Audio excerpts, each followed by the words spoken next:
cool. We are going to move on to talking about Dune Part Two. I'm just going to read a synopsis and then we'll get into it. Yeah? Let's go. Of course. Let's do it. So the synopsis states, Paul Atreides unites with Chani and the Fremen while seeking revenge against the conspirators who destroyed his family. Facing a choice between the love of his life and the fate of the universe, he must prevent a terrible future only he can foresee. So that is the synopsis. From this point onwards, we will be talking about Dune 2, and it will 100% contain spoilers. So if you have not yet seen the film, then pause this video, come back and watch it once you've seen it. So yeah, Dune 2. Dune 2. We all went to the cinema together to watch it. We did indeed. You know. We haven't done that too many times. With your sister as well. Can't forget her. Yes. Big up Elizabeth. Yep. 100%. This is the second film we've seen together. The first one was The The Boogeyman. You know what? My language, innit? Let me not even. I was about to say something. And I feel like this was a completely different experience for us. I feel like The Boogeyman, we knew what we were seeing when we was watching Horror that film, man. You know how it goes. and you know we weren't really fazed by it. But this one, it was like we were all kind of locked in. Some of us did fall asleep. Why did you look at me? Because it definitely wasn't me. No, I'm looking at someone else. Me? Yeah, You know what it is? You were sitting next to me. I only closed my eyes, if it was like the scenes where like nothing was being said. I might have just go a little couple seconds. That's what they all say A little until they get woken up by and they're like, oh damn, I'm in a cinema. I can tell you right now that didn't happen. Yeah, I can tell you right now. I'm all good. Don't worry. yeah, but no, for the 99.9% of the film, we were all locked in. Yeah, no, definitely. 100% of the film. 99.9, I'll say for myself. I said that's where Elizabeth fell asleep. Yeah, she did. That's funny. Yeah. Yeah, she did. But before we actually go into it and start saying certain things, what was our expectations on this one? Well, after watching Dune 1, I had pretty much high expectations for this. I was thinking, because you know what it was for me, like this year in regards to like films, it's been so dead. Yeah. It's been so dead that I don't think I've heard a lot of like movie critics, not even just movie critics, like friends, family, all of them say that, movies the first few months this year, like in comparison to last year, it's not even close. I think last year we had a decent end. Last year was better. We had a decent end to the year. This year, in terms of the films that we've done, We had Madame Web. We had in the podcast films. We had Wonka. What was number 2? Saltburn. Saltburn, yeah. Number 3, Argyle, and this is like, so they're not like. Yeah, it's been a bit meh in terms of film, but I was thinking this could be the one to save the cinemas.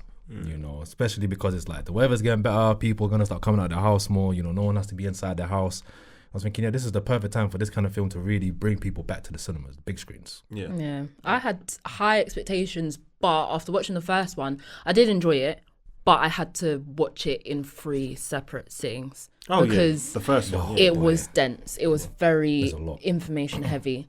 And I was worried about falling asleep during the second one. I was worried about kind of maybe getting a little bit bored. I did enjoy the first one, but just maybe getting bored in the second one. And I was actually surprised. So my expectations, I'll just go quickly. My expectations with this one was, if I'm just basing it off the first film, I'm like, I don't understand why this film is getting a lot of hype here. To me, the first one was all right. Like, I had like my friends saying, "Hey, you got to watch Dune, Part 1, first one. Have you watched it? Have you watched it?"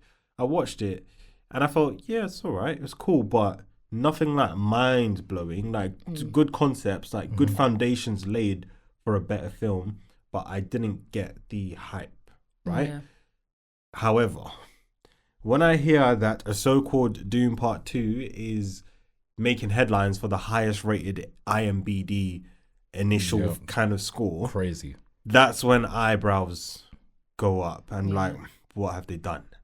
What have they done here? So my expectations off the bat of that was that I'm going to see something really, really good.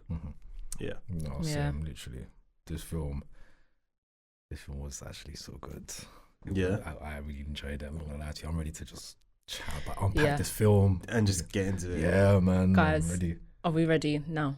Yes. Guys, I've watched it twice. It's been my personality trait for the last like 2 or 3 weeks. It's all I've been talking about. Yes. And I thought it was incredible and I loved it.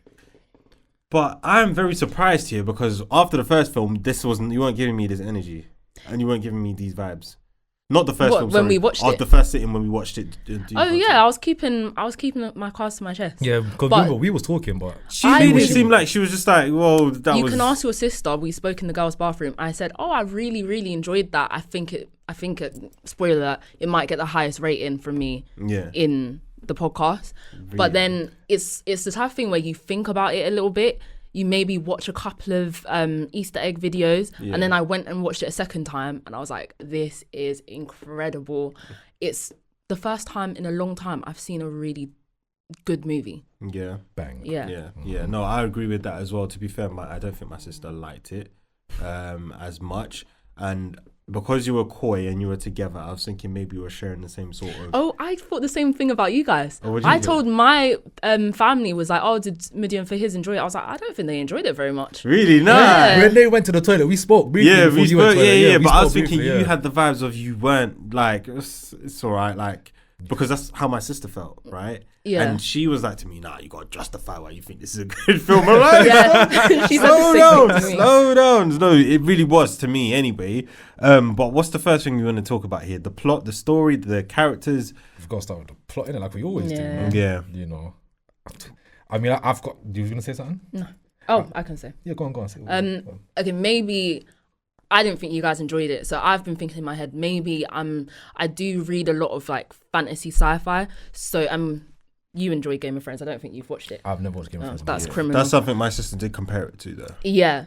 So I'm used to like world building, like religion, politics and everything, loads of different houses, loads of different families. So I'm used to that and I usually enjoy that. So I think that part of it I really enjoyed. And then I did think my initial criticism was that this actually could have been a TV series that was at least like 4 seasons long. Yeah. Mm-hmm. It would have been, again, incredible. Mm-hmm. So maybe they should have considered that, but otherwise, yeah. First question from me with regards to this plot. Is Paul Atreides the Messiah? You know what? I don't think so, you know.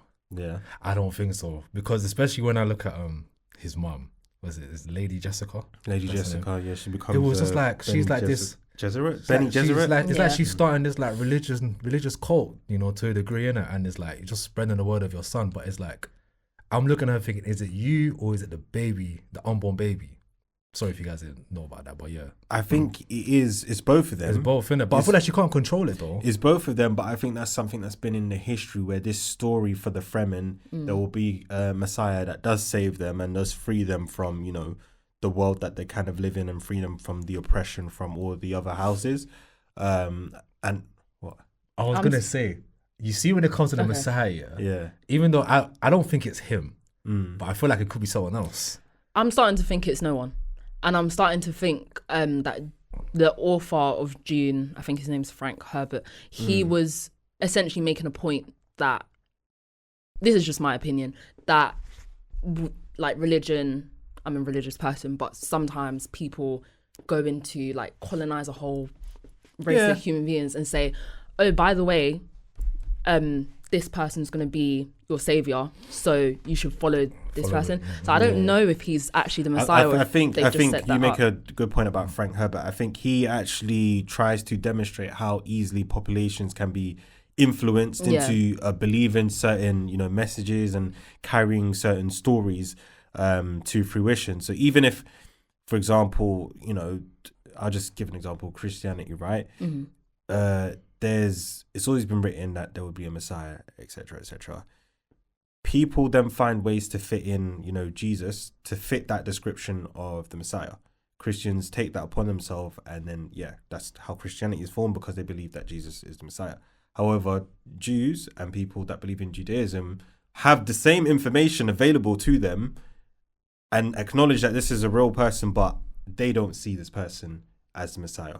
The same with Islam. They may not see Jesus as the Messiah. So it's like everybody knows factual that this is a person, but based on stories of, you know, previous events and based off what we're told is going to happen, different people fit the criteria to match up to whether is this the Messiah or isn't this the Messiah. and from the film, I'm not too sure if he's the Messiah, because it gets to a point I'm believing he is, but then I'm like, no, because she's planted this message. Yeah, around. I think the Bene Gesserit as a whole planted this message of the Lisan al-Gaib. Lisan al-Gaib. Wow, Lisan al-Gaib. Clean. Is that clean? No, wow. What was the other one? The Quis. I don't know. I don't know. I just know Lisan al-Gaib and Muad'Dib. Uzul. That was his name as well. He had all these names, man. These names, man. I'm telling you. What was he gonna say? I was gonna say like, even in the film, like Paul, he's not even believing himself that he's the Messiah, bro. Like till he's dragged. What's that thing called again? What's it called? The poison of life. Poison of life. So, no, it's water of life. When he drinks that thing, that makes him see everything. Yeah, like before he drank that, because remember he was saying, I ain't trying to go to the south. I ain't trying to do any of that stuff. And then as soon as he drank that, man, came a whole new man. That's when I was like, wow, this guy is tapped. Yeah, that's my thing about Paul as well, is that he's so morally complex that by the end of the film, you don't even know where he stands. You don't know if he's a hero. You don't know if he's an anti-hero. And that's, again, something I read about Frank Herbert, is that he initially wrote Dune and he was so unsatisfied with how the readers were perceiving Paul as the hero that he wrote all these sequels to show that Paul actually is not the hero. He's actually is an anti-hero. Yeah, but I personally, for the first film, and then let's say the first 3/4 of this film, I love Paul, man. I literally love the character. And it's just to see the journey, you know, like learning in the first film to then, you know, most of his family and his whole house getting shattered and killed, him and his mum running away, joining the Fremen. You just see how he gets stronger and stronger, and he has more self-belief in himself. Not belief that he's the Messiah, but just belief in everything that he knows and what he could potentially be. And to see him develop and then ruin it in the last quarter of the film, just to be like, what is this guy becoming? I'm actually scared. Because then they're looking at him crazy, like. Yeah, because I actually love this character, right? So, and I love him because of, like I said, his story and how he's come up. The fact that we're gonna completely see a different side to him makes me feel like, oh my days, I might end up hating Paul by the end of part 3 or part 4, whatever we're gonna get. I might just completely hate this character. Part 3 will be the last one. Yeah. I could never hate you, Timmy. Yeah, you never hated me. I swear, one, because she was dissing my man. No, she wasn't. Wasn't you saying that? I was on the fence. You didn't like that he was. Like, I thought you liked him in Wonka. I did like him in Wonka, but I wasn't a fan. Now I'm like, I'm a fan. And do you not think it was a big jump from part 1 and part 2 in his acting? Yeah. Where part 1, like, he was good, but part 2, I really did believe. They did. I read that they had. Sorry, I interrupted. Oh no, you go. I was gonna say that in part, I read somewhere where there was doubts whether he would be able to kind of like make that step up in part 2. And boy, he showed, did, man. He showed did so well. Like, it's one of those ones where he himself doesn't believe he's the Messiah at the start, and like you said, Stilgar, it's him, bro. He's the one. Yeah. He's the one that pushes this propaganda alongside, and it's like the mum, like, he still got kind of forced that sort of situation where he wanted the mum to become the queen mother just to prove that he is the, you know, how do you say it again? I forgot the name. Lisan al-Gaib. Lisan al-Gaib, yeah. Like, he wanted Paul's mum so badly to be the queen mother just so Paul can be the Lisan al-Gaib. Otherwise, Paul's mother wasn't up for it. Yeah. She didn't want to do that, and I thought they killed her and the baby when she drank the. I thought it was over. Yeah, I was like, oh my days. And then someone said, "What have you done?" Who said that? Or was that when Paul drank it? I think that was when the mom. I've watched it twice. I should know this. You should know this, but it was when the mom drank it. Yeah, but because she was laying there. Yeah. So it was one of those ones where you're just like, she didn't really want this, but then she ended up doing it anyway. And it's all about, you know, getting rid of fear and all that kind of stuff. And as soon as she drinks it, that's when it's like she becomes possessed. Bro, that unborn baby done. That unborn baby is taking control, man. Literally taking control of her. And, you know, she's making all these plays behind the scene to build up Paul to be this Messiah. What the end goal is, I don't know. Yeah. Bro, I think it just was like total domination, really, because at the end of the day, he's trying to get the desert back in it more time, because who is it that he's beefing against? All them The Harkonnens. the Harkonnens, yeah, because they're trying to get the spice more time in it. Yeah. But he's not trying to have that. He's not trying to have that. He's trying to make sure that, you know, he's in control, but he's not in control. Yeah, you know, but he's do all trying these to. other houses as well, they don't really acknowledge who Paul is as a leader, maybe. And I think all these other houses, that's how the Holy War starts, because I think when Paul kind of takes over and makes the Emperor kind of submit, I think all the other houses don't accept that. Yeah, they don't accept it, and I think that's where part 3 we're gonna see what happens there. But I think for the most part, what I understand of the Bene Gesserit is that when you get pregnant in this world, you can decide if you want to have a boy or a girl. Mm-hmm. And Lady Jessica defied them and had a boy. So I don't think the Bene Gesserit is happy about that. And I think they wanted the Harkonnen. Oh wait, because the Bene Gesserit was not happy that Paul came out a boy. Yeah. Lady Jessica defied them. But why did Lady Jessica want him to be a boy? I think she wanted the Lisan al-Gaib. I think these Bene Gesserit women, they go and get pregnant, and I think she wanted to be the one to give birth to the Lisan al-Gaib, or the Kwisatz Haderach, as the Bene Gesserit call them. Yeah. And then, but I think the Bene Gesserit wanted the baby boy to be from the Harkonnens. I could be wrong. But then the baby boy ended up being from House Atreides as well, because Paul's dad who got killed in the first film. I forgot his name. That was insane. But he was from House Atreides. But he wasn't a Bene Gesserit born. Oh no, he wasn't. Yeah. No, he wasn't. But that was also a plot twist to find out Paul was half. That was crazy. Harkonnen. Can you imagine if that was in TV though? That would be like a Jon Snow reveal or whatever. But anyway, that's besides the point. But it was similar to Game of Thrones, because finding out Jon Snow was for him. Yeah. But anyway, honestly, no. I don't mind. 'Cause I'm gonna Game force of you to Thrones. watch I it. personally think Game of Thrones sucks. No, man, Oh my please, gosh. Me bro. personally, I'm not one of them guys. Game of Thrones, blah. I'm not gonna ever I'm tell telling them you, I'm bro. sleeping. I'm telling you, bro. I was so stubborn until He was. I watched had it. to force Midyar to. I kept forcing it on you, and he was being like you. Do you know what made me And not then- watch it though? Hmm? Do you know what made me not watch it? It's because they said the ending was dead. They said that it was like a No, It doesn't- no, That's why they said that the middle because bit is so good, but then when he gets to because the I've Ash, even come on, watched though, it. like, I've I'm watched. lying, though. I'm I've lying. watched it more recently than Ash. Probably the ending's not dead. Oh, I think no. just people, because they followed it for like 10 years or so, they expected it to be a different way than it wasn't. But me watching it for the first time, I didn't think it was dead at all. Guys, we're going off track You were here. talking about The Game of ending was Thrones. awful. The ending was awful, but you should still watch it. The whole build up was amazing. Yeah. What were you talking about? Yeah, that reveal to me as well. That was like, it just changed Paul completely. I know we're going back to Paul, but it just changed him completely. That's when he actually said, if we're going to win this war, this initial has to war, be like them. I have to be like the Harkonnen. And that changed him completely. Yeah, literally. Amazing But stuff. how do we feel of Paul's relationship with Chani? Because the film, for the first hour, or let's say maybe more than an hour, was about them two and their love and their connection and their trust. The bad feeling I got, that I said in the last quarter, comes from his betrayal to her. Yeah. Towards the I didn't end. like it, man. Yeah, that one. It left a sour taste, man. Yeah, but you know what it is? But that's good though. That means that you like the relationship was real. It felt real. It was very hard Yeah. for, because it's like you could tell that they both knew what each other wanted. Mm. But it's like Zendaya's character Chani, Mm-hmm. she was one of the ones where she would let you know when you're doing silliness kind of thing, and obviously she was making it very clear to him that she can see him changing and becoming someone that, you know, she doesn't want him to be. But remember, he always said, "I will love you until my last breath."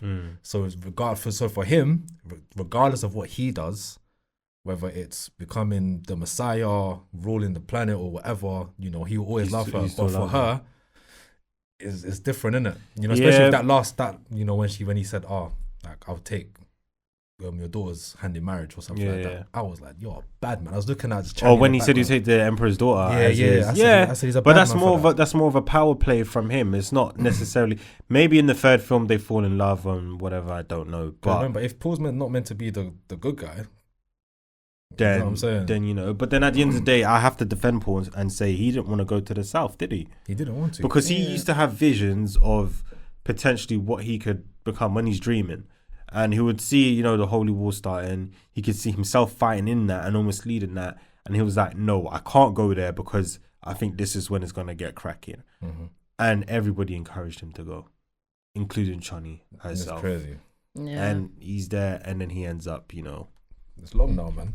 I really liked. I did like her in it because I think Chani, for me, seeing her reactions to Paul every time he done something and she was questioning it, like, wait a second, you told me you didn't want to be, you wanted to be equal to the Fremen, and now you're doing interesting things. You could see it in her eyes, and she was like the perfect representation of Paul's downfall, if you want to call it a downfall. However, I have my issues with Zendaya. I love Zendaya. Yeah, I was gonna say. I love Zendaya. I don't know if you guys have watched Euphoria.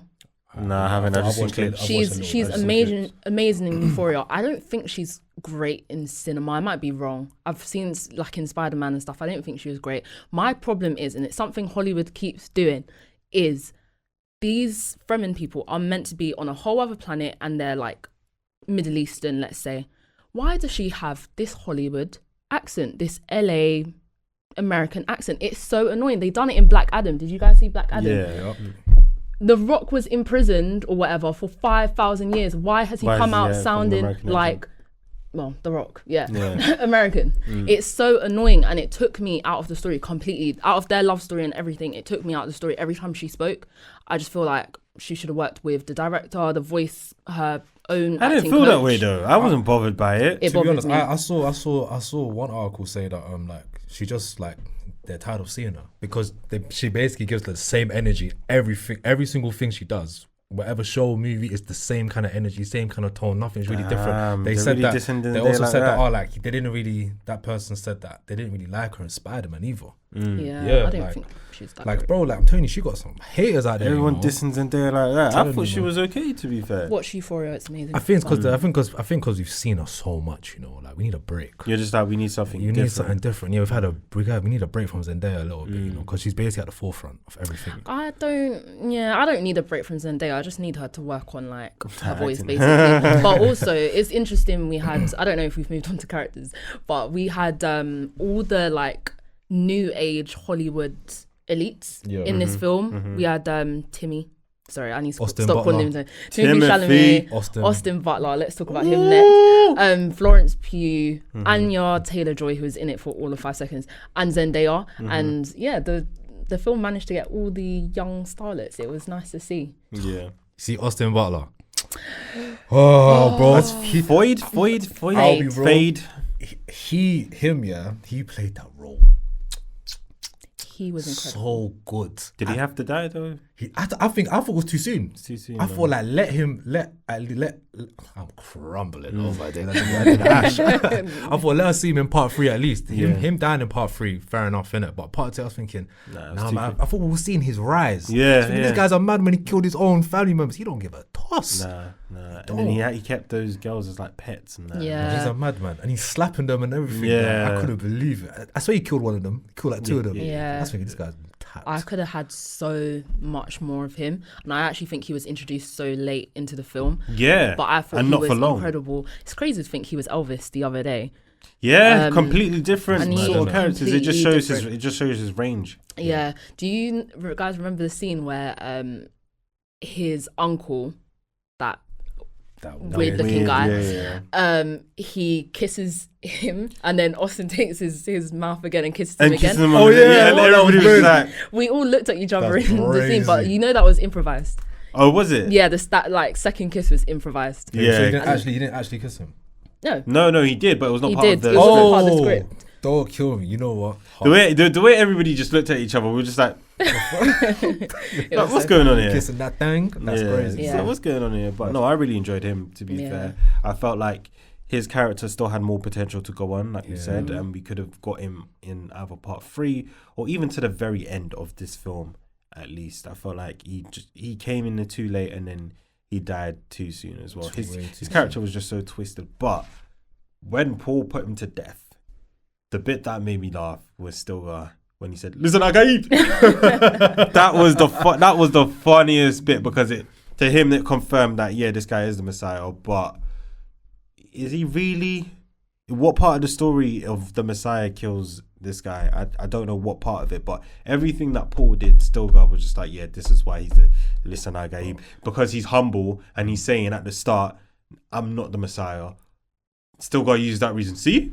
He's saying he's not, so that means he is. That sort of thing. Can't so win, no. you can't win. Nah, Stilgar win. he was absolutely funny. He just showed what some people like. You know, when you have that like really over religious people. So I'm religious. Obviously, I'm Christian. You're Muslim. You're religious. You're religious. We're all religious here, right? Yeah. But you know, when you have people that are over religious, that was Stilgar, man. He was just. He wanted it to be true, innit? He wanted it to be true so much. His eyes were just completely painted by. If it wasn't true, bro, who knows what he would have done? Yeah, literally. At every opportunity, he just thought, this is our Messiah. This is our savior. And I can't wait to see the car crash in part 3, because it will become a car crash, and Paul will, like we said, become that villain where eventually we all know what happens to villains. Mm-hmm. Do you feel like, when it comes to part 3, that Paul might become the antagonist? Yeah. And then, because this is what I'm saying, I feel like he might become the antagonist, and then Chani. Because I don't. Because apart from the romance, Chani was just there, bro. She was just there. You know, when my girl was busting jokes and that at Paul, innit? You know, she might have said, "Oh, don't say that," all that stuff there. Like, she was the only one that believed him, innit? But she wasn't really like doing much like on screen, innit? Do you know what I mean? But I feel like part 3, we might see have a big. But where's she going? Because she was off somewhere. I think she's just leaving, probably going back to the north or something. She's just done with Paul and done with that whole situation, and she probably might be the one to rise up against him. That's what I'm saying. Because in the dreams that he used to have, she kills him. No, I did not. In part 1, I can't recall. Oh, I didn't. With that bloody knife in part 1, where he's dreaming, and she kind of maybe was supposed to have forgotten it, but I do remember it. And she does kill him in his dream. It's like they're about to kiss. It's like they meet for the first time. They're about to kiss, and boop. Do you remember? I mean, they did kiss. In part 1 was a really long time ago. It was a really long time ago. Like 3 weeks. Yeah, for me, not too long ago. That I still remember that. So maybe it's her that brings an end to him because of the person that she becomes. That's what I think. And you know, and it's just too much Game of Thrones references here. But it's either that and we'll probably see the baby as well. The mum give birth to the baby. Mm-hmm. We will, but I just don't see how the baby's just relevant. To be fair, she wasn't even meant. Apparently, in like because they've made like bare like movies, TV shows of this book, isn't it? Yeah. And apparently, there's like 6 books. Yeah, apparently, in like one of I don't know if it was a TV show or an old film, but like we could actually see like the baby. Literally, probably like young girl. All that stuff. All we see is is it embryo, or I don't know what they call it, fetus. Fetus. It was weird. Yeah, that's all we see throughout the whole film, and I think we do see flashes of when she becomes this person. Yeah, definitely. But that's all we got from it. To be fair, can I mention for the cinematography? Have we moved on to film? Yeah, have I gone too quick? No, just like the Harkonnen planet. Those scenes on the Harkonnen planet were the best scenes in the film, in my opinion. They're shot in black and white. Yeah, infrared or something like that. Infrared, because they have a black sun on that planet. That was stunning. It's not something I've seen. If you told me, some of the scenes are in black and white, I would not expect to see what I saw. Yeah, those were amazing. Also, the worm scene.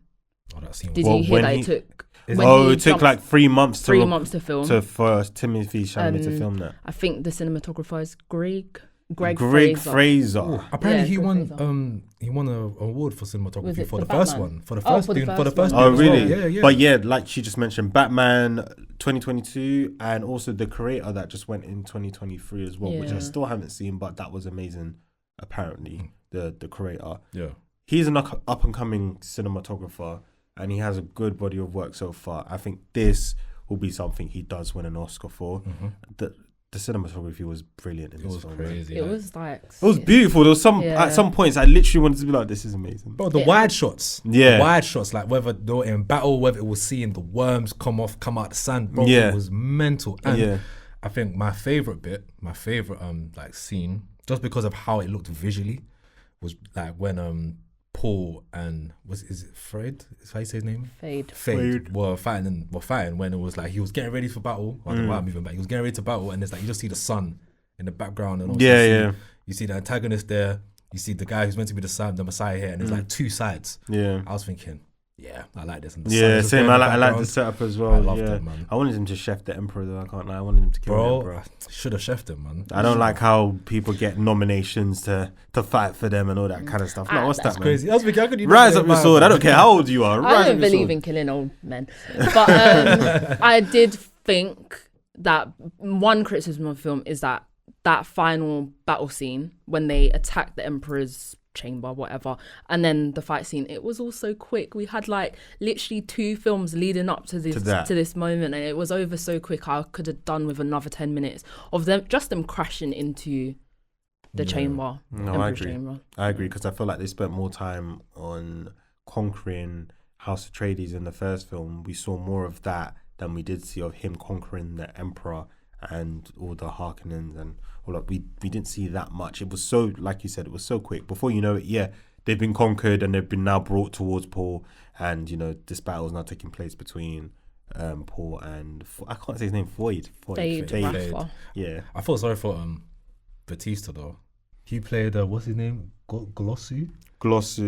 Yeah, I felt sorry for him a little bit, because it's like, how are you having this young and just come in and take your spot, bro? Yeah, because you're not rising up. You're not doing what you need to do. To be fair, you're not doing what you need to do. So you've been replaced. To be fair, I'm here for Batista to play more of them kind of roles. Did he die in the end? He was killed by Josh Groban, Gurney. Who? Josh Brolin. Thingy from House Atreides. Yeah, that guy. He was killed by him in the end. Okay, cool. Yeah, no, I actually did enjoy his failings. I did every time he came to Arrakis.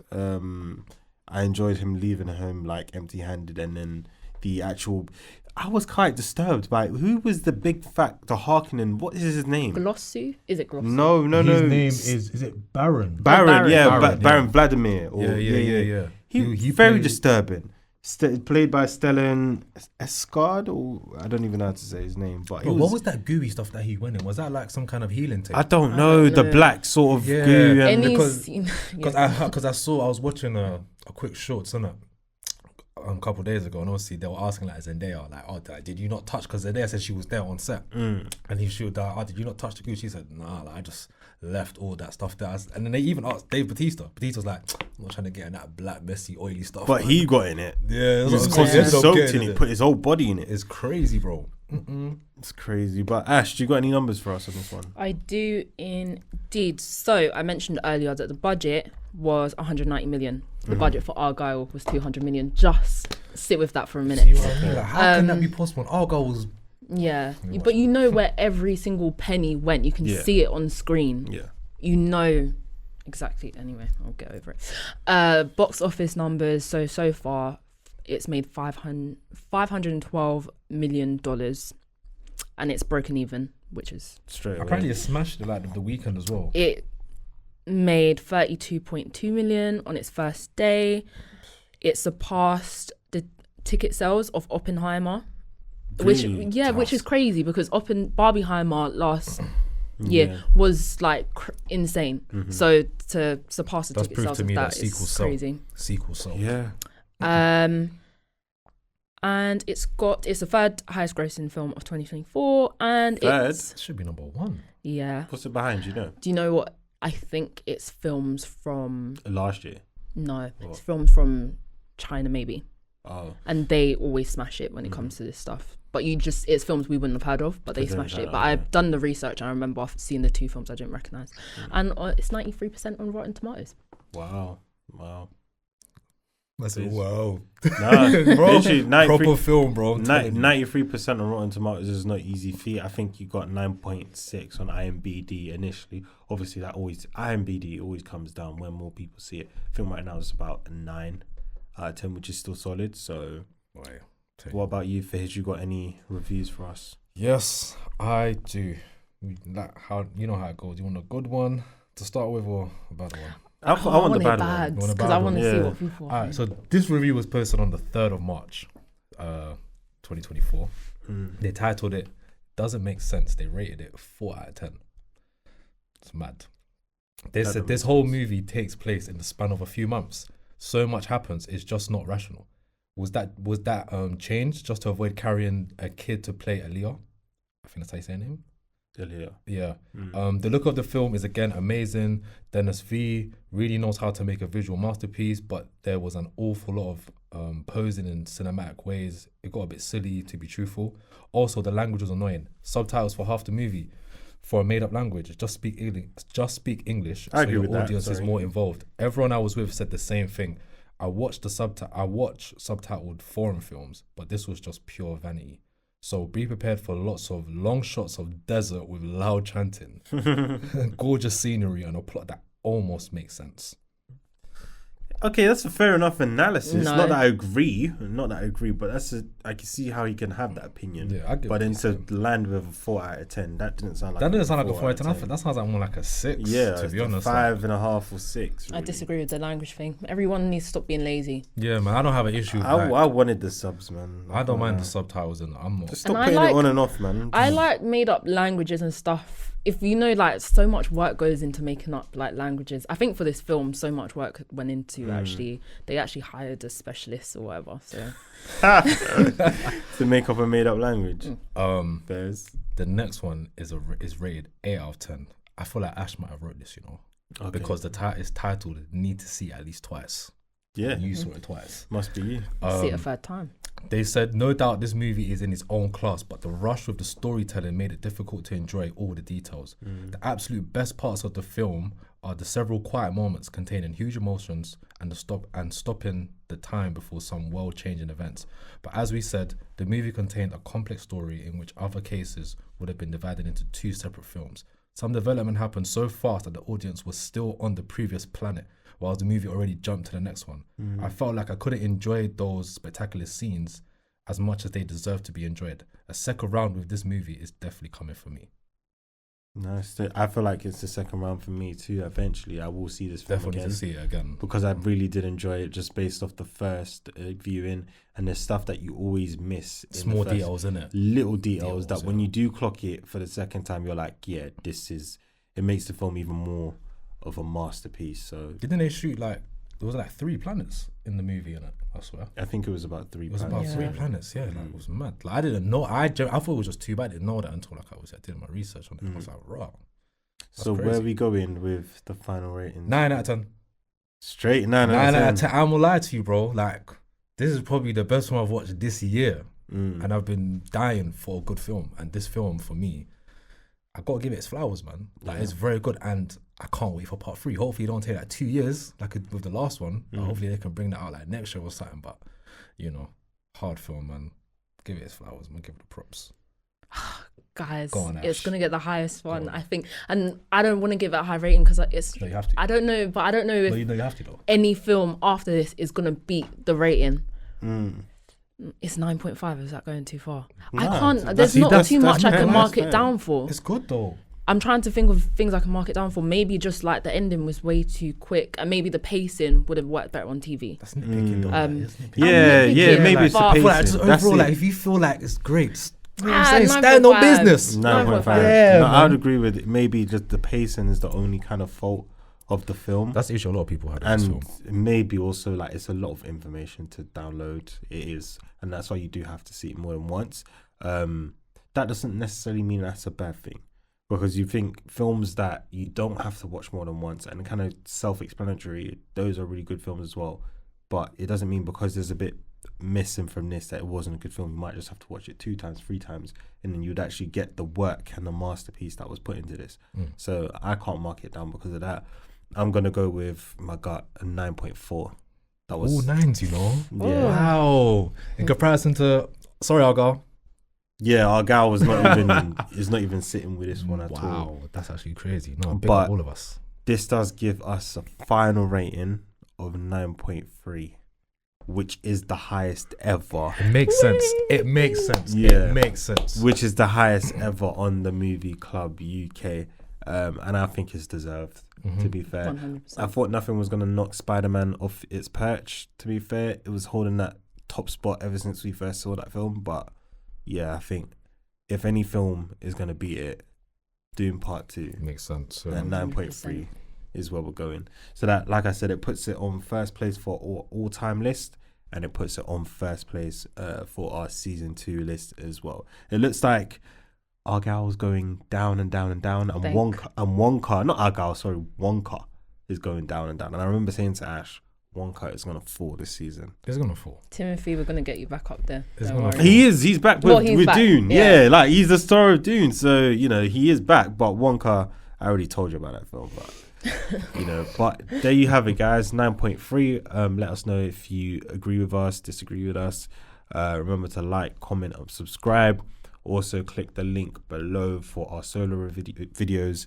And yeah, we'll see you soon on the next episode. Bye, guys. Bye, guys. Later.